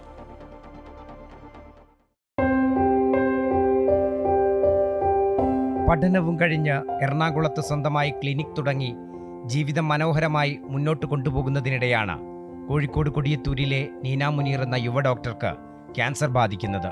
ക്യാൻസറിന്റെ 4ാം ഘട്ടത്തിലാണ് രോഗം തിരിച്ചറിയുന്നത്. 4 മാസം മാത്രമേ ആയുസ്സുണ്ടാകൂ. പാലിയേറ്റീവ് ചികിത്സയും മറ്റും നടത്തി മുന്നോട്ടു പോകാം. ഡോക്ടർമാരുടെ ഈ ഉപദേശം നീനയ്ക്ക് പുതുമയുള്ളതല്ല. കാരണം അവരും ഡോക്ടറാണ്. എഴുത്തിനെ അത്ര ഗൗരവമായി ജീവിതത്തിൽ ഒരിക്കലും കണ്ടിട്ടേയില്ലാത്ത നീന രോഗക്കിടക്കയിലായപ്പോൾ ഒറ്റപ്പെടലില്ലാതാക്കാൻ എഴുത്തിനെ കൂട്ടുപിടിച്ചു. രോഗക്കിടക്കയിൽ നിന്നും നീന നടത്തിയ ക്യാൻസറിനോടുള്ള പോരാട്ടത്തിന്റെ നേർരേഖകൾ കൂടെയാണ് ക്യാൻസർ കിടക്കയിൽ നിന്നുള്ള കുറിപ്പുകൾ. അസുഖമൊക്കെ മാറി ഇപ്പൊ 2 വർഷത്തെ ട്രീറ്റ്മെന്റ് കഴിഞ്ഞ് ട്രീറ്റ്മെന്റ് നിന്നൊക്കെ ഫ്രീ ആയതിനു ശേഷമാണ് എനിക്ക് മനസ്സിലാവുന്നത് ആ ഒരു എഴുത്താണ് എന്നെ ഇവിടെ വരെ എത്തിക്കാൻ ഒത്തിരി ഹെൽപ്പ് ചെയ്തിട്ടുണ്ട്. മകളുടെ ആയുസ്സിന് മാസങ്ങൾ മാത്രമേ ഉള്ളൂ എന്ന് ഡോക്ടർമാർ പറഞ്ഞപ്പോൾ മകൾക്ക് പിന്തുണയുമായി നിന്നത് റിട്ടയേർഡ് അധ്യാപിക കൂടിയായ ഉമ്മ സോഫിയയാണ്. ട്രീറ്റ്മെന്റ് കൊണ്ട് മാത്രമല്ല, മാനസികമായിട്ടുള്ള ഒരുപാട് സപ്പോർട്ട് അവൾക്ക് ആ ഒരു സമയത്ത് കിട്ടിയിട്ടുണ്ട്. എല്ലാവരുടെ അടുത്തുനിന്നും. രണ്ടാളും കൂടി പാർലറിൽ പോയ സമയത്ത് ഞാൻ ആദ്യം അങ്ങ് ഇരുന്ന് കൊടുത്തു. എൻ്റെ മുടി അങ്ങ് എടുത്തു ആദ്യം തന്നെ. ഇവൾ അന്തം വിട്ടുപോയി. അപ്പൊ തന്നെ കണ്ടപ്പോൾ തന്നെ എൻ്റെ തല വേറൊരു ഷേപ്പാണ്. തെന്നാലിരാമൻ മോഡലുണ്ട് എന്ന് പറഞ്ഞിട്ട് അവള് ഭയങ്കര ചിരിയിരിച്ചു. പിന്നെ അവളും വളരെ കൂളായിട്ട് വെച്ചു കൊടുത്തു. നീന മനോധൈര്യത്തോടെ എഴുത്തിനെ കൂട്ടുപിടിച്ച് പ്രതീക്ഷയോടെ മുന്നോട്ട് പോയപ്പോൾ പതിയെ ചികിത്സയും വലിച്ചു തുടങ്ങി. ക്യാൻസർ ചികിത്സയുടെ വേദനകളും മരുന്നുകൾ ഉണ്ടാക്കുന്ന അസ്വസ്ഥതകളും മാത്രമല്ല, ഒരു രോഗിയുടെ ഉള്ളിലെ ഭയവും ജീവിതത്തോടുള്ള പ്രത്യാശയുമെല്ലാം ക്യാൻസർ കിടക്കയിൽ നിന്നുള്ള കുറിപ്പുകളിൽ തെളിഞ്ഞു കാണാം. പ്രശസ്ത എഴുത്തുകാരനായ MN കാരശ്ശേരിയും ആസാദ് മൂപ്പനുമാണ് നീനയുടെ പുസ്തകത്തിന് അവതാരിക എഴുതിയത്. ക്യാൻസർ ജീവിതത്തിന്റെ അവസാനമല്ല, മറിച്ച് ജീവിതത്തെ കൂടുതൽ വിലപ്പെട്ടതാക്കി മാറ്റുന്ന ഒരു പുതിയ യാത്രയുടെ തുടക്കം കൂടിയാണെന്ന സന്ദേശവും പുസ്തകം നൽകുന്നു. ക്യാൻസറിൽ നിന്നും മുക്തി നേടിയ നീന ഇപ്പോൾ കോഴിക്കോട് ആസ്റ്റർ മിംസ് ആശുപത്രിയിൽ ക്ലിനിക്കൽ ഓഡിറ്ററായി ജോലി ചെയ്യുകയാണ്. MM Ragesh, Amrita News, Kozhikode. ഓച്ചിറ പരബ്രഹ്മ ക്ഷേത്രത്തിൽ കാളകെട്ട് മഹോത്സവം ഇന്നാണ്. ഓണാട്ടുകരക്കാരുടെ 28ാം ഓണാഘോഷത്തോടനുബന്ധിച്ചാണ് കാളകെട്ട് നടക്കുന്നത്. 52 കരകളിൽ നിന്നായി 200-ൽ പരം കാളകളാണ് ഉത്സവത്തിനെത്തുക. കർക്കിടകത്തിൽ തുടങ്ങി കന്നിമാസത്തിലെ തിരുവോണത്തിൽ അവസാനിക്കുന്നതാണ് ഓണാട്ടുകരക്കാരുടെ ഓണം. 28ാം ഓണനാൾ ദേശക്കാർക്ക് എന്നും ഉത്സവലഹരിയാണ്. സമൃദ്ധമായ വിളവെടുപ്പിന് സഹായിച്ച കാളകൾക്കുള്ള കർഷകരുടെ നന്ദി പ്രകടനവും ഈശ്വരവിശ്വാസത്തിന്റെ ഭാഗവുമാണ് കാളകെട്ട് മഹോത്സവം. നന്ദികേശ രൂപങ്ങളുമായി ഓരോ കരക്കാരും ഓച്ചിറ പരബ്രഹ്മമൂർത്തിക്ക് മുന്നിലെത്തും. ഓച്ചിറ പടനിലത്തിൽ ചെറുതും വലുതുമായ കാളകൾ അണിനിരക്കും. കരുനാഗപ്പള്ളി, കാർത്തികപ്പള്ളി, മാവേലിക്കര താലൂക്കിലെ ഉൾപ്പെടെ 52 കരകളിൽ നിന്നും ചെറുതും വലുതുമായ 200ഓളം കെട്ടുകാളകളാണ് പടനിലത്ത് അണിനിരക്കുന്നത്. ഇത്തവണയും ഓരോ കരയിൽ നിന്നും ഊരുചുറ്റി പടനിലത്തേക്കെത്താൻ നന്ദികേശന്മാർ ഒരുങ്ങിക്കഴിഞ്ഞു. ഞക്കനാൽ പടിഞ്ഞാറേക്കരയുടെ 72 അടി ഉയരമുള്ള കാലഭൈരവനാണ് ഏറ്റവും വലിപ്പമുള്ള കാള. ശിരസിനു മാത്രം 17 അടി പൊക്കം. 20 ടൺ ഇരുമ്പ്, 25 ടൺ വൈക്കോൽ എന്നിവ കൊണ്ട് നിർമ്മിക്കുന്ന കൂറ്റൻ കെട്ടുകാളയെ എഴുന്നള്ളിക്കുന്നത് ഞക്കനാൽ പടിഞ്ഞാറേക്കര കാളകെട്ടു സമിതിയാണ്. ഏറെ നാളത്തെ കരക്കാരുടെ പ്രയത്നമാണ് ചെറുതും വലുതുമായ ഓരോ നന്ദികേശ രൂപങ്ങളും. കൂടാതെ നല്ല ചന്തമുള്ള കെട്ടുകാളകളും വീടുകൾക്ക് മുന്നിൽ നേർച്ചയായി തയ്യാറാകുന്നുണ്ട്. കാളമൂട്ടിൽ ഉത്രാട സദ്യയും നിറപറ സമർപ്പണവും മണിസമർപ്പണവും ദീപക്കാഴ്ച എന്നിവയും നടക്കും. കെട്ടുകാളയ്ക്കു ചാർത്താനുള്ള കൂവളമാലയുമായി പരബ്രഹ്മക്ഷേത്രത്തിലേക്കുള്ള മാലഘോഷയാത്ര, പിന്നീട് മാല ചാർത്തൽ, വടം കൈമാറൽ, പായസ വിതരണം എന്നിവ നടത്തിയ ശേഷമാണ് കെട്ടുകാളയുടെ എഴുന്നള്ളത്ത്. അമൃത ന്യൂസ്, കൊല്ലം. കൊല്ലം അമൃതപുരി മാതാ അമൃതാനന്ദമയി മഠത്തിലും വിജയദശമി ആഘോഷിച്ചു. അമൃതപുരിയിലെ വിദ്യാരംഭ ചടങ്ങിൽ സദ്ഗുരു ശ്രീ മാതാ അമൃതാനന്ദമയി ദേവി കുരുന്നുകൾക്ക് ആദ്യക്ഷരം പകർന്നു നൽകി. വിദേശികൾ ഉൾപ്പെടെ ആയിരക്കണക്കിന് ഭക്തരാണ് അമൃതപുരിയിലെ വിജയദശമി ആഘോഷങ്ങളിൽ പങ്കെടുത്തത്. തിന്മയുടെ മേൽ നന്മയുടെ വിജയത്തിന്റെയും ധർമ്മസംരക്ഷണത്തിന്റെയും സന്ദേശവുമായി അമൃതപുരി മാതാ അമൃതാനന്ദമയി മഠത്തിലും വിജയദശമി ആഘോഷിച്ചു. ആശ്രമത്തിലെ പ്രധാന പ്രാർത്ഥനാ ഹാളിൽ ആരംഭിച്ച പരിപാടികളിൽ വിദേശികൾ ഉൾപ്പെടെ ആയിരക്കണക്കിന് ഭക്തരാണ് പങ്കെടുത്തത്.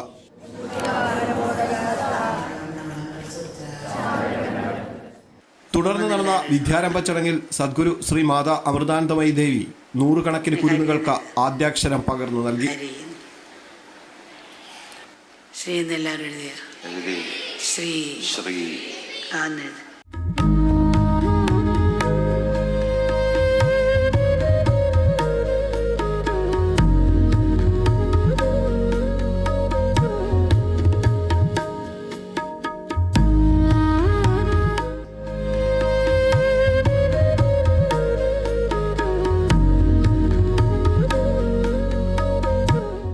വിശ്വശാന്തിക്കായുള്ള ധ്യാനം, ഭജന എന്നിവയും അമ്മയുടെ നേതൃത്വത്തിൽ നടന്നു.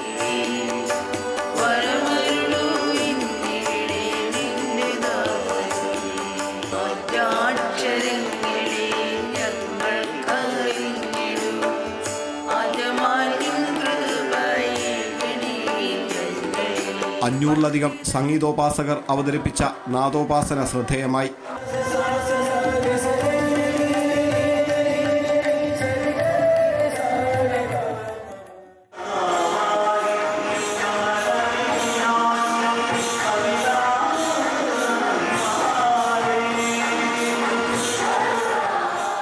വിദ്യാർത്ഥികളുടെയും ആശ്രമ അന്തേവാസികളുടെയും വിവിധ കലാപരിപാടികളും അരങ്ങേറി.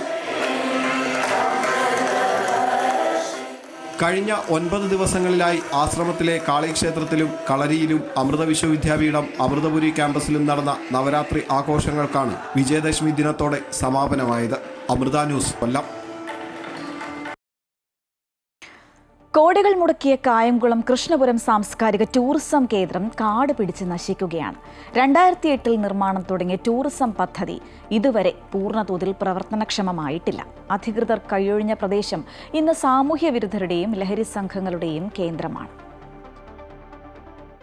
ആലപ്പുഴ ജില്ലയുടെ തെക്കേറ്റമായ കൃഷ്ണപുരത്ത് മാലിന്യം നിറഞ്ഞ് കാട് മൂടിക്കിടന്ന അതിർത്തിച്ചിറ വൃത്തിയാക്കിയാണ് സാംസ്കാരിക ടൂറിസം പദ്ധതിക്ക് തുടക്കം കുറിച്ചത്. 2008 CK സദാശിവൻ MLA ആയിരുന്ന കാലത്താണ് പദ്ധതിയുടെ പ്രാരംഭ പ്രവർത്തനങ്ങൾക്ക് തുടക്കമായത്. ആദ്യഘട്ടത്തിൽ നിർമ്മാണം പൂർത്തിയായ ഗ്രന്ഥശാലയും ഓഡിറ്റോറിയവും അന്നത്തെ മുഖ്യമന്ത്രി VS അച്യുതാനന്ദൻ ഉദ്ഘാടനം ചെയ്തു. പാർക്കും ബോട്ടിങ്ങിനുള്ള കുളവും പിന്നീട് നിർമ്മിച്ചു. എന്നാൽ ഇതുവരെ പൂർണ്ണതോതിൽ പദ്ധതി പ്രവർത്തനക്ഷമമായിട്ടില്ല. പാർക്കിലെ കുളത്തിൽ വിനോദസഞ്ചാരികൾക്കായി പെഡൽ ബോട്ടുകൾ ഇറക്കുമെന്ന വാഗ്ദാനവും പാലിക്കപ്പെട്ടിട്ടില്ല. സാമൂഹ്യ വിരുദ്ധ ലഹരി മാഫിയ സംഘങ്ങളുടെ താവളമായി മാറിയ പ്രദേശത്ത് ഇതിനോടകം കുളത്തിൽ വീണുണ്ടായ മരണങ്ങളും നിരവധിയാണ്.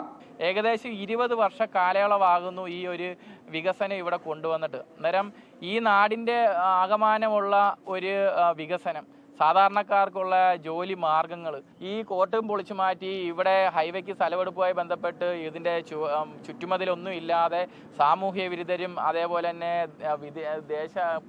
പുറത്തു നിന്നുള്ള ഈ വിഷക്കാർ സഹിതമുള്ളവർ വന്ന് ഇതിനകത്ത് കുളിക്കുകയാണ്. അതേപോലെ ആൾക്കാർ, ഈ നാട്ടിലുള്ളവർ ആത്മഹത്യ ചെയ്യണമെന്ന് ചിന്തിക്കുമ്പോൾ ഈ നമ്മുടെ അതിർത്തിച്ചിറയാണ് അവർ മനസ്സിലാദ്യം വരുന്നത്. അതേപോലെ തന്നെ വീട്ടിൽ നിന്നും കുട്ടികൾ പറയാതെ വന്ന് ഇവിടെ കുളിച്ച് അങ്ങനെ അപകട മരണങ്ങൾ സംഭവിക്കുന്നു.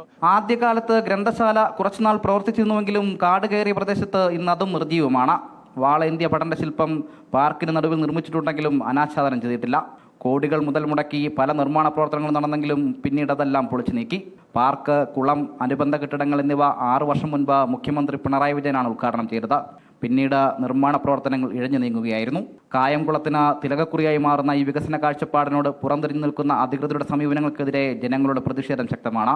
പാർക്ക് നവീകരിച്ച് പൂർണ്ണതോതിൽ പ്രവർത്തനക്ഷമമാക്കിയാൽ അത് കേരളത്തിന്റെ ടൂറിസം ഭൂപടത്തിൽ പുത്തൻ അടയാളപ്പെടുത്തലായി മാറുമെന്നിരിക്കെ ഇനി കണ്ണു തുറക്കേണ്ടത് ഉത്തരവാദിത്തപ്പെട്ട അധികൃതർ മാത്രമാണ്. അമൃത ന്യൂസ്, ആലപ്പുഴ. കൂടുതൽ പ്രതികരണങ്ങളിലേക്ക്. ഇന്ന് വരെ പദ്ധതികൾ എന്ന് പറയുന്ന പദ്ധതികൾ കോടിക്കണക്കിന് രൂപ ചെലവഴിച്ചു വരുന്നു, ഫ്ലെക്സുകളിൽ കയറി വരുന്നു. ആദ്യം തന്നെ പദ്ധതി വരുന്നതിന് മുമ്പ് തന്നെ ഒരു 20-30 ഫ്ലെക്സുകൾ അവിടെ അടിച്ചു വെക്കുന്നു. ഈ ഫ്ലെക്സുകൾ കാട് മൂടി പോകുന്നതല്ലാതെ ആ പദ്ധതികൾ നിലവിൽ വന്നിട്ടുള്ളതായിട്ടുള്ള ഒരു കാര്യങ്ങളും ഇവിടെ നടക്കുന്നതെന്ന് പറഞ്ഞാൽ, ഏതെങ്കിലും ഈ കാലഘട്ടത്തിൻ്റെ മാറ്റത്തിനനുസരിച്ച് കുട്ടികൾക്ക് മാനസികമായിട്ടുള്ള ദുഃഖങ്ങളോ വീട്ടിൽ ഫോണുമായി സംബന്ധിച്ച വഴക്കുകളോ ഉണ്ടാവുമ്പോൾ അവരുടെ മനസ്സിലേക്ക് ആദ്യമായി ഓടിയെത്തുന്ന സ്ഥലം ഈ ഒരു കുളമാണെന്നുള്ളതാണ്.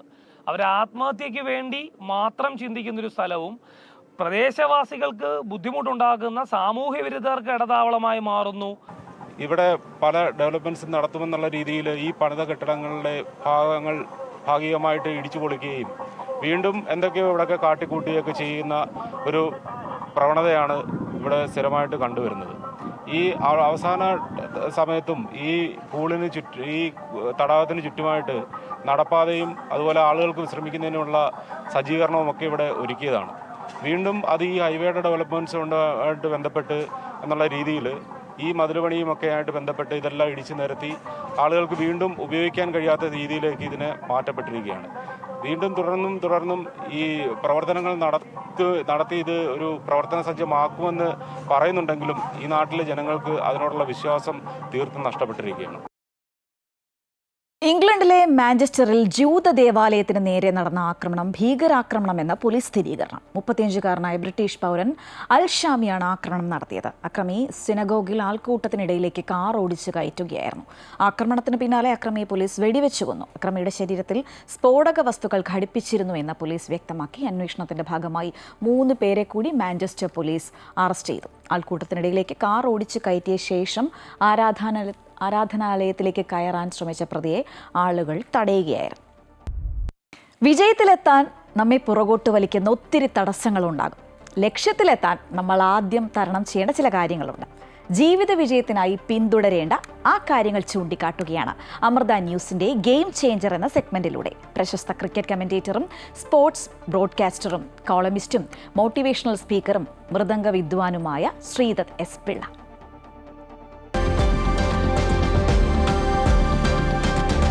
നമ്മളിൽ പലരും ഇൻകൺസിസ്റ്റൻ്റ് ആണ്. വി ആർ ഇൻകൺസിസ്റ്റൻറ്റ് വിത്ത് അവർ ഇൻറ്റൻഷണൽ ആക്ഷൻസ്. പലപ്പോഴും നമുക്ക് ആ ഒരു കൺസിസ്റ്റൻസി, ആ ഒരു റെഗുലാരിറ്റി മെയിൻറ്റെയിൻ ചെയ്യാൻ പറ്റുന്നില്ല. പലപ്പോഴും മോട്ടിവേഷൻ ഇല്ല, അല്ല പലപ്പോഴും വേറെ എക്സ്ക്യൂസ് വരുന്നു. മൈക്കൽ ഫെൽപ്സ് നിങ്ങൾ കേട്ടിട്ടുണ്ടാവും. മൈക്കൽ ഫെൽപ്സ് 28 ഒളിമ്പിക് മെഡലുകൾ നേടിയ അമേരിക്കൻ സ്വിമ്മിംഗ് താരം, നീന്തൽ താരം. അതിൽ 23 ഗോൾഡ്, 3 സിൽവർ, 2 ബ്രോൺസ്. അദ്ദേഹം നേടിയിരിക്കുന്ന മെഡലുകൾ പല രാജ്യങ്ങൾ ഇതുവരെ ഒളിമ്പിക് ഹിസ്റ്ററിയിൽ നേടിയ മെഡലുകളേക്കാൾ കൂടുതലായിരിക്കും. അദ്ദേഹം പറഞ്ഞൊരു കാര്യമുണ്ട്, അതായത് there are days when I don't want to get up from the bed. There are days when I don't want to take a plunge into the pool. പൂളിലേക്ക് എനിക്ക് ഇറങ്ങാൻ എനിക്ക് യാതൊരുവിധ മോട്ടിവേഷനും ഇല്ല, യാതൊരുവിധ താല്പര്യമില്ല, യാതൊരുവിധ ആഗ്രഹവും ഇല്ലാത്ത ദിവസങ്ങളുണ്ട്. ആ ദിവസങ്ങളിൽ പോലും ഞാൻ 5 മണിക്കൂർ അല്ലെങ്കിൽ 6 മണിക്കൂർ സ്വിമ്മിംഗ് പൂളിൽ പ്രാക്ടീസ് ചെയ്യും. That is what you call consistency. പണ്ട് ഏതോ ഒരു ഇതിൽ ഞാൻ പറഞ്ഞ ഓർപ്പുണ്ട്, ജിമ്മിൻ്റെ ഒരു കാര്യം. ആ ജിമ്മിലെ കാര്യം വളരെ ക്ലിയർ ആണ്. കാരണം നമ്മൾ പലപ്പോഴും ഈ ന്യൂ ഇയർ റെസൊല്യൂഷൻസ് ഉണ്ടല്ലോ, അതിലൊന്നാണ് ജിമ്മിൽ പോകുക എന്നുള്ളത്. അതുകൊണ്ടാണ് ഈ പറയുന്നത്, ഈ ജിം ഓൺ ചെയ്യുന്ന ആൾക്കാരൊക്കെ ഒരുപാട് പൈസ ഉണ്ടാക്കുന്ന സമയമാണ് ഡിസംബർ അവസാനം ജനുവരി ആദ്യ വാരം എന്നും പറയും. അത് തമാശയാണ്, എന്നാൽ കൂടി അതിലൊരു കാര്യമുണ്ട്. ജിം മാത്രമല്ല, നമ്മളുടെ പല റെസൊല്യൂഷൻസ് നമ്മൾ എടുക്കുന്നു, അത് ഒരാഴ്ച 2 ആഴ്ച മെയിൻറ്റെയിൻ ചെയ്യുന്നു, അതിനുശേഷം അത് തനിയെ ഇല്ലാതാവുന്നു. ഇപ്പോൾ ജിമ്മിൽ പോകുമ്പോൾ പ്രശ്നം എന്താണ്, നമുക്കൊരു ഉദ്ദേശമുണ്ട്, നമ്മുടെ ബോഡി ഇങ്ങനെ ഇരിക്കണം, നമ്മൾ ഇതുപോലെ ഇരിക്കണം, നമ്മൾ സുന്ദരനാവണം, സുന്ദരിയാവണം, വെയിറ്റ് പോകണം എന്നൊക്കെ ഒരു തോന്നലുണ്ട്. നമ്മൾ പോകുന്നു, തിരിച്ചു പോയി കണ്ണാടിയെ നോക്കുന്നു, ഒരാഴ്ച കഴിയുമ്പോൾ നോക്കുന്നു, വ്യത്യാസമൊന്നും കാണുന്നില്ല. 2 ആഴ്ച കഴിയുമ്പോൾ നോക്കുന്നു, വ്യത്യാസമൊന്നും കാണുന്നില്ല. 3 ആഴ്ച കഴിയുമ്പോൾ നോക്കുന്നു, വ്യത്യാസം കാണുന്നില്ല. നമ്മൾ നോക്കുമ്പോൾ ഇത് പ്രയോജനമില്ല, വെറുതെ പൈസ പോയി, സമയം പോയി. ബട്ട് അത് മാറ്റി വെച്ചിട്ട് ഇതാണ് ശരിയായ രീതി, ഇതാണ് ശരിയായ കാര്യം, and this is a right thing to do and this is a right process to follow എന്ന രീതിയിൽ നമ്മൾ കൺസിസ്റ്റൻ്റായിട്ട് മേ ബി 3 മാസമോ 6 മാസമോ 9 മാസമോ അല്ലെങ്കിൽ 1 വർഷമൊക്കെ ചെയ്ത് വരുമ്പോഴാണ് പലപ്പോഴും ചെറിയ രീതിയിൽ നമുക്ക് ആ ഒരു റിസൾട്ട് കണ്ടു തുടങ്ങുന്നത്. So we need to be consistent, which is very very important. ഏതൊരു ചാമ്പ്യൻ, ഏതൊരു ഫീൽഡിലായാലും നോക്കിക്കഴിഞ്ഞാൽ കൺസിസ്റ്റൻസി ഈസ് എ കീ. അതും കൺസിസ്റ്റൻസി ഓഫ് ഇൻറ്റൻഷണൽ ആക്ഷൻസ്. നമ്മൾ മനഃപൂർവ്വം ചെയ്യുന്ന നല്ല കാര്യങ്ങൾ നമുക്ക് ചെയ്യാൻ ആഗ്രഹമില്ലാത്തൊരു ദിവസവും നമുക്ക് യാതൊരു താല്പര്യമില്ല, ഇൻട്രസ്റ്റ് ഇല്ലാത്ത ദിവസവും നമുക്ക് ചെയ്യാൻ പറ്റുകയാണെങ്കിൽ we are on the right track. ഒരു ചെറിയൊരു ആക്ഷൻ ടാസ്ക് പറയാം. അതായത് നമ്മൾ ഇപ്പോൾ ചെയ്തുകൊണ്ടിരിക്കുന്ന ഏറ്റവും നല്ല കാര്യങ്ങൾ കൺസിസ്റ്റൻ്റായിട്ട് ചെയ്ത് നിങ്ങൾ ചെയ്യുന്ന ഒരു 3 great things, list that down. അതുപോലെ തന്നെ നിങ്ങൾ കൺസിസ്റ്റൻ്റായിട്ട് ചെയ്യുന്ന അത്ര നല്ലതല്ലാത്തൊരു 3 കാര്യങ്ങളോട് എഴുതി വെക്കുക. അതിനുശേഷം ഈ 3 കാര്യങ്ങൾ ഇല്ലാതാക്കാൻ, അതായത് നമ്മൾ അത്ര നല്ലതല്ലാത്ത ഈ 3 കാര്യങ്ങൾ ഇറാഡിക്കേറ്റ് ചെയ്യാൻ എന്തു ചെയ്യണം, അതുപോലെ തന്നെ ഈ കൺസിസ്റ്റൻ്റായിട്ട് ചെയ്യുന്ന കാര്യങ്ങളുടെ എണ്ണം കൂട്ടാൻ എന്ത് ചെയ്യണം, അത് ഏതൊക്കെയാണ്. Once you write it down it becomes a resolution and you will stick to it. അപ്പോൾ നമുക്ക് കഴിയുന്നതും നമുക്ക് നല്ല ഇൻറ്റൻഷണൽ ആക്ഷൻസിൻ്റെ എണ്ണം കൂട്ടാം. And let's be consistent with it. Success is awaiting you. Have a great day.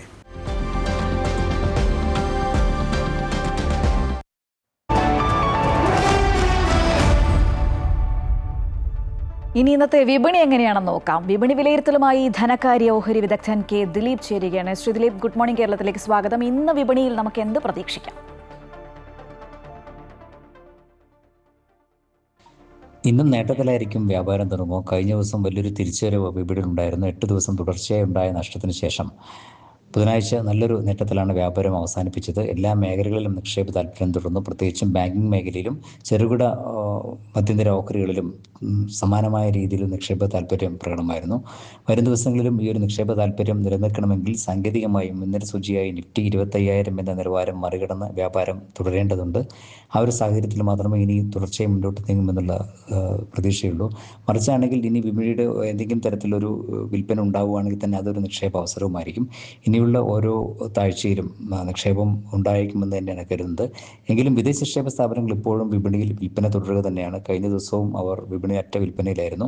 എന്നാൽ അതിന് ഏതാണ്ട് അതിൻ്റെ ഇരട്ടിയോളം ആഭ്യന്തര നിക്ഷേപ സ്ഥാപനങ്ങളുടെ ഭാഗത്തുനിന്നുണ്ടായ ഒരു നിക്ഷേപ താല്പര്യമാണ് വിപണിയെ ഈ രീതിയിലൊരു മുന്നോട്ട് നീങ്ങാൻ സഹായിച്ചത്. ഇപ്പോൾ വിപണിയെ സ്വാധീനിക്കാൻ പോകുന്ന പ്രത്യേക ഘടകങ്ങളൊന്നും തന്നെയില്ല. ആഗോള സാഹചര്യങ്ങൾ തൃപ്തികരം തന്നെയാണ്. എന്നാൽ ആഭ്യന്തര തലത്തിൽ ഉണ്ടായേക്കാവുന്ന മാറ്റങ്ങൾ, പ്രത്യേകിച്ചും പുതിയ താരിഫ് നയങ്ങളുമായി ബന്ധപ്പെട്ടുണ്ടായേക്കാവുന്ന പ്രതികരണങ്ങളും അതിൻ്റെ ഏതെങ്കിലും തരത്തിലുള്ള നീക്കുപോക്ക് ഉണ്ടാവുകയാണെങ്കിൽ അത് മാത്രമാണ് ഇനി വിപണി മുന്നോട്ട് നയിക്കാനുള്ള പ്രധാനപ്പെട്ട ഘടകം. അതുണ്ടായേക്കുമെന്ന് തന്നെയാണ് കരുതുന്നത്. അതുകൊണ്ട് തന്നെ വിപണിയിൽ ഇനിയുള്ള സാഹചര്യങ്ങൾ വിപണിയിൽ തിരുത്തലുണ്ടാവുകയാണെങ്കിൽ അത് നിക്ഷേപ അവസരമായി തന്നെ കണക്കാക്കാവുന്നതാണ്. എന്തായാലും ഇന്ന് നേട്ടത്തിൽ തന്നെയായിരിക്കും വ്യാപാരം തുടങ്ങുക. നന്ദി ശ്രീതിലെ. പ്രഭാത നടത്തത്തിനും വ്യായാമത്തിനുമായി നിരവധി പേർ എത്തുന്ന ഇടമാണ് പള്ളുരുത്തിയിലെ ചിറക്കൽ പാർക്ക്. സ്ഥിരമായി പാർക്കിലെത്തുന്ന ആളുകൾ ചേർന്ന് ചില കൂട്ടായ്മകൾ രൂപീകരിച്ചു. മാനസിക ഉല്ലാസത്തിനും സൗഹൃദത്തിനുമായി നിരവധി പ്രവർത്തനങ്ങളാണ് ഈ കൂട്ടായ്മകൾ ചെയ്യുന്നത്. AT അശ്വതി തയ്യാറാക്കിയ റിപ്പോർട്ടിലേക്ക്.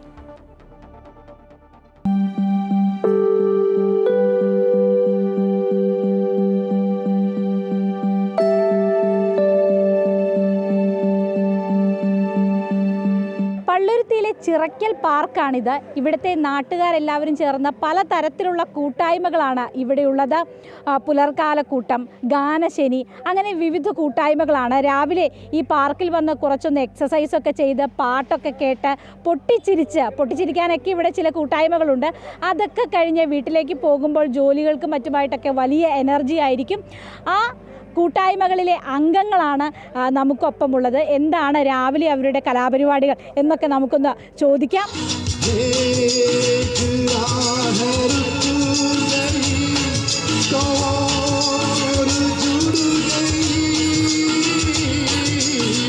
എന്താണ് നിങ്ങളുടെ കൂട്ടായ്മ, ഈ പാർക്കിലെ കൂട്ടായ്മകൾ, കാര്യങ്ങൾ അതൊക്കെ ഒന്ന് പറയാം. നമ്മൾ ഒരു 10 മാസം മുമ്പ് ഇങ്ങനെ എക്സസൈസ് മാത്രമേ ഉണ്ടായിരുന്നുള്ളൂ. അപ്പോൾ ഒരു വീക്കെൻഡിൽ എക്സസൈസ് മാത്രം പോരാ, നമ്മുടെ മാനസിക ഉല്ലാസത്തിന് വേണ്ടി ഗാനവും കൂടിയും വേണം എന്നുള്ള ഇതിൽ ഞങ്ങളൊരു അന്നൊരു 5-6 പേരുണ്ടായിരുന്നുള്ളൂ. 5-6 പേരും കൂടിയും തീരുമാനിച്ചു.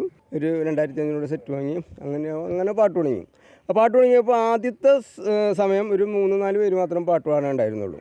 പക്ഷെ അവർക്ക് പാട്ട് പാടാൻ എല്ലാവർക്കും അറിയാം, പക്ഷെ അവർക്ക് ഭയങ്കര നാണം. അപ്പോൾ തന്നെ നമ്മൾ ഒരു മുദ്രാവാക്യം എടുത്ത്, ഒരു ക്യാപ്ഷൻ എടുത്തിട്ട് നാണം മാറ്റൂ ധൈര്യം നേടൂ എന്നൊരു മുദ്രാവാക്യം ഉയർത്തിപ്പിടിച്ചുകൊണ്ട് അത് നമ്മൾ മൈക്കിൽ കൂടി അനൗൺസ് ചെയ്ത്, അപ്പോൾ എല്ലാവർക്കും അതൊരു ഭയങ്കര ഒരു ഇൻസ്പിറേഷനായി. അങ്ങനെ നമ്മൾ ഓരോ ആഴ്ചയിലും ഇങ്ങനെ ഒരു എപ്പിസോഡ് ഉണ്ടായിരുന്നു. ഇപ്പോൾ 46-ാം എപ്പിസോഡാണ്. ഇപ്പോൾ ഒരു 40 പേര് ഈ GSK ഗാനശനി കൂട്ടായ്മയിൽ അംഗങ്ങളാണ്. അതായത് ഈ പാർക്കിലെ ഒരു കൂട്ടായ്മയാണ് ഗാനശനി കൂട്ടായ്മ. വിവിധ കൂട്ടായ്മകളുണ്ട്. ഇവിടെ വന്ന് 10-60 പാട്ടുകാരാണ് ഈ കൂട്ടായ്മയുടെ ഭാഗമായിട്ട് ഉണ്ടായിട്ടുള്ളത്. എന്താ ചേട്ടൻ്റെ പേര്? എൻ്റെ പേര് ഐസക്. ഞാൻ ഇതിൻ്റെ പ്രസിഡൻ്റാണ്. എല്ലാവരും തന്നെ ഒരു 50-60 മേലുള്ള പ്രായമുള്ള ആൾക്കാരാണ്. പക്ഷേ ഇവരൊന്നും വീട്ടിൽ ഒതുങ്ങിക്കൂടാതെ ഇവിടെ വന്ന് വ്യായാമം ചെയ്യുകയും അങ്ങനെ വന്നൊരു സുഹൃത്ത് ബന്ധം കൂടുതലുണ്ടായി. നാണം മാറ്റൂ ധൈര്യം നേടുന്നുള്ള മുദ്രാവാക്യമായിട്ട് വന്നപ്പോൾ എല്ലാവരും നാണം മാറി. എല്ലാവരും ഇപ്പോൾ പാട്ടുകാരാണ്. പാടാനായിട്ട് ഇവിടെ ചാൻസ് കിട്ടിയില്ലെങ്കിൽ വഴക്കിട്ട് പോകുന്നത് വരെ ഉണ്ടായിട്ടുണ്ട്.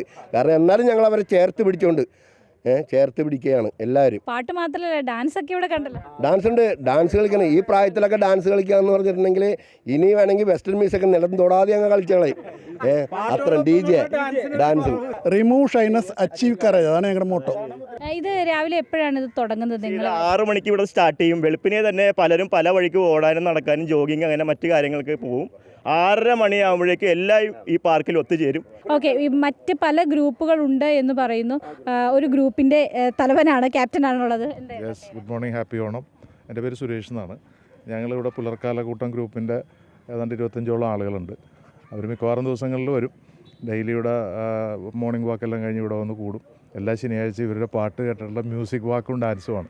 അതുപോലെ തന്നെ സ്ത്രീകളുടെ ഒരു പാർട്ടിസിപ്പേഷനൊക്കെ എങ്ങനെയാണ്? ഒരുപാടുണ്ട്, സ്ത്രീകളും ഉണ്ട് ഈ കൂട്ടത്തിൽ.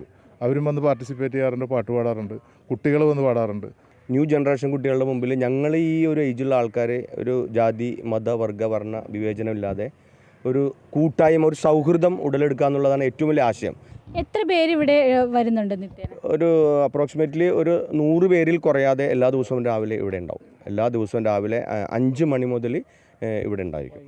നടക്കാൻ വേണ്ടി ഇവിടെ വന്നപ്പോഴാണ് നല്ല വൈബ്. ഞാനൊരു മ്യൂസിക്കിനോട് ആസ്വാദകനാണ്. അപ്പോൾ ഇവിടെ വന്നു കഴിഞ്ഞപ്പോൾ നല്ല ഗായകർ ഇവിടെ പാടിക്കൊണ്ടിരിക്കുന്നു. അങ്ങനെയാണ് ഇവരുടെ കൂടെ ഞാനും പെട്ടത്. എല്ലാവരുടെയും ആഘോഷങ്ങൾ, ജന്മദിനങ്ങൾ, വെഡിങ് ആനിവേഴ്സറി, അതൊക്കെ ഇവിടെ ആഘോഷിക്കുന്നുണ്ട്. അതൊക്കെ ഈ സൗഹൃദത്തിൻ്റെ ഭാഗമാണ്. ഇന്ന് ജന്മദിനമാണ്. Happy birthday. Thank you. എൻ്റെ പേര് ഷാജി പീറ്റർ. ഇവിടെ ഈ തുടങ്ങിയതിന് ശേഷം മിക്കപ്പോഴും തന്നെ വരുന്നുണ്ട്. പിന്നെ പാടാനുള്ള, രാവിലെ തന്നെ പാടാനുള്ള നല്ലൊരു അവസരം കിട്ടുന്നുണ്ട്.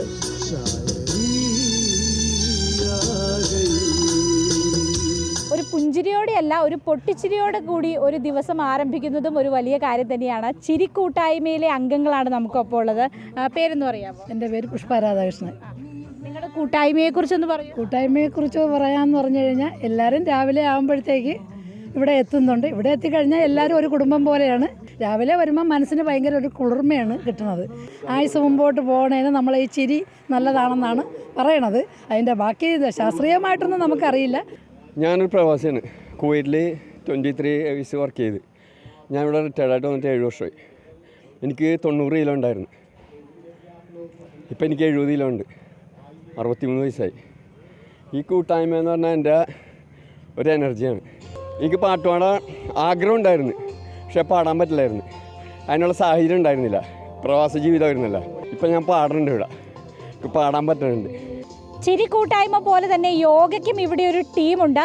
ആ യോഗ പരിശീലനം നൽകുന്ന ആളാണ് നമുക്കിപ്പോൾ ഉള്ളത്. ചേട്ടൻ്റെ പേരെന്ന് പറയാം? പേര് വാസുദേവ റാവു. പരിശീലനം നമ്മളിപ്പോൾ ഒരു 5:30-6 മണിയോടുകൂടി ആൾക്കാർ വരും. ഒരു 9 മണിയോടുകൂടി അവസാനിക്കുന്നതിനിടയ്ക്ക് കൂട്ടായിട്ട് ആ ഒരു ഗ്യാപ്പിൽ നമ്മളെല്ലാവരും ചെയ്യുന്നതാണ്. ഇവിടെ ചെയ്യുന്ന മെയിനായിട്ട് സൂര്യനമസ്കാരം, മറ്റ് യോഗ പോസുകൾ, അങ്ങനെ അതിലൂടെ ചെയ്യുന്നുണ്ട്. കുട്ടികളൊക്കെ പങ്കെടുക്കുന്നുണ്ട്? കുട്ടികൾ ധാരാളം ഉണ്ട്. പാട്ട് പാടുന്ന കൂട്ടത്തിൽ കുട്ടികൾ വൈകുന്നേരം രാവിലെ ആയിട്ട് ഇവിടെ ധാരാളം പേര് വരുന്നുണ്ട്. വൈകുന്നേരം ഇത്ര തന്നെയൊക്കെ സംഖ്യ ഇവിടെ ഉണ്ടാവാറുണ്ട്. വ്യായാമം ചെയ്യാൻ രാവിലെ ഇങ്ങനെയുള്ള ചില ഇടങ്ങൾ മാത്രമല്ല, ഇത്തരം സൗഹൃദങ്ങളും അതിൻ്റെ കൂട്ടായ്മകൾ കൂടി വേണം. എങ്കിൽ മാത്രമാണ് ജീവിതം ഇങ്ങനെ കളറാവുകയുള്ളൂ. ക്യാമറമാൻ ബിനു ഈശ്വരമംഗലത്തിനൊപ്പം AT അശ്വതി, അമൃത ന്യൂസ്, കൊച്ചി. പാരമ്പര്യവും സംസ്കാരവും ഇഴചേർന്ന പ്രൗഢമായ അന്തരീക്ഷത്തിൽ ദുബായിലും വിദ്യാരംഭ ചടങ്ങുകൾ നടന്നു. 100 കണക്കിന് കുരുന്നുകളാണ് ദുബായിലെ ഇന്ത്യൻ കോൺസുലേറ്റ് ഓഡിറ്റോറിയത്തിൽ അധ്യക്ഷരം കുറിക്കാനായി എത്തിയത്. ഇന്ത്യൻ കോൺസുലേറ്റിന്റെ അമൃത TVയുടെയും സഹകരണത്തോടെ പ്രവാസി സംഘടനയായ FOI ആണ് പരിപാടി സംഘടിപ്പിച്ചത്.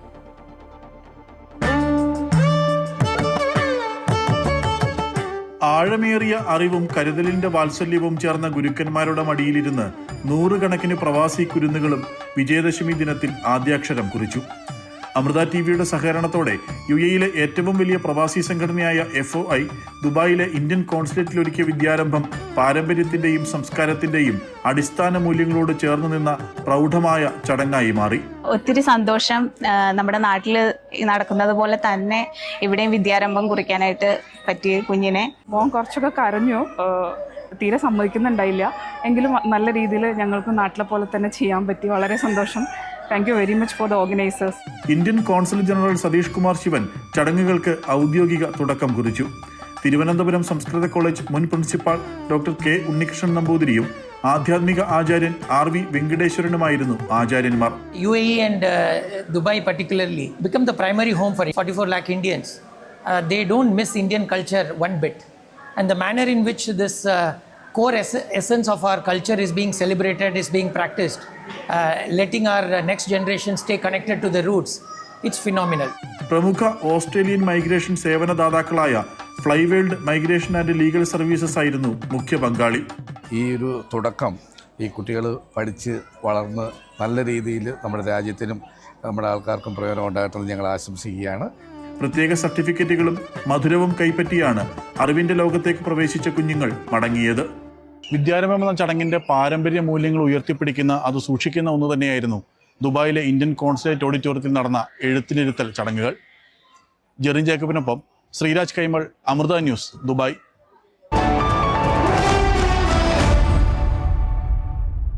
ഇനി കായിക വാർത്തകളിലേക്കാണ്. അഹമ്മദാബാദ് ടെസ്റ്റിൽ വെസ്റ്റ് ഇൻഡീസിനെതിരെ കൂറ്റൻ സ്കോർ ലക്ഷ്യമിട്ട ഇന്ത്യ. ആദ്യ ദിനം കളി നിർത്തുമ്പോൾ 2-ന് 121 റൺസ് എന്ന നിലയിലാണ് ഇന്ത്യ. അർദ്ധ സെഞ്ചുറിയോടെ KL രാഹുലും 18 റൺസുമായി ഗില്ലുമാണ് ക്രീസിൽ. ആദ്യ ഇന്നിംഗ്സിൽ ലീഡ് നേടാൻ ഇന്ത്യക്ക് ഇനി 41 റൺസ് മാത്രമാണ് വേണ്ടത്. വിൻഡീസിനെ 162 റൺസിനാണ് ഇന്ത്യ പുറത്താക്കിയത്. 4 വിക്കറ്റ് എടുത്ത മുഹമ്മദ് സിറാജിന്റെയും 3 വിക്കറ്റ് എടുത്ത ബുംറയുടെയും മിന്നും പ്രകടനമാണ് വെസ്റ്റ് ഇൻഡീസിന്റെ കുതിപ്പിന് തടയിട്ടത്.